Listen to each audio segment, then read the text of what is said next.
So you can imagine, as the students started to get toward the end of their third year of law school, all of us started thinking about what we were going to have to do that summer in passing the bar.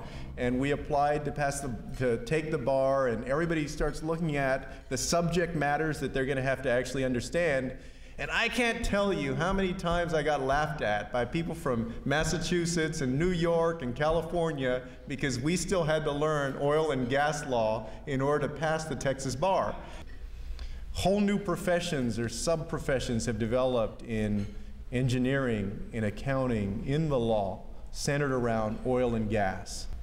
And that's very fitting because in this year 2012, we find ourselves right in the middle of another renaissance. We find ourselves in the energy industry in a 21st century version of that land of opportunity. We know that in the coming years that the energy industry is both changing and growing. We know that in the last few years, the United States has become more energy independent, and that has opened up new opportunities, driven new paths to prosperity for folks right here in the United States, and particularly in Texas. Over the last couple of years, San Antonio has been blessed with tremendous economic development and job creation because of the industry. We've seen announcements from EOG, from Halliburton, from Schlumberger, from Chesapeake, as well as local companies that are at the frontier of the Eagle Ford Shale, like Lewis Energy and others that are doing great work. When you take into account the Barnett Shale and others across the United States, what we have is the opportunity in Texas to be a leader, not just in the past, but a leader, more importantly, in the future. Texas already leads the nation in wind production.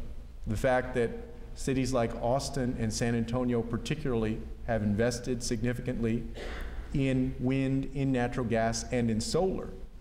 Here in San Antonio, we have more solar under contract than any municipality in the United States. You put all of that together, you take the constellation for what it is, and it's very clear that Texas, all of it, but for me, of course, I'm excited about San Antonio and South Texas, will have the opportunity in this 21st century to be a leader in the new energy economy. We must acknowledge of both creating great job opportunities and also making sure that we have a clean environment, that we drink clean water, and we can strike that balance, and we have been striking it. It's also, as we go forward, wise to remember that it takes more than only the private sector investing or only the public sector investing. It takes a great collaboration between the private sector and the public sector.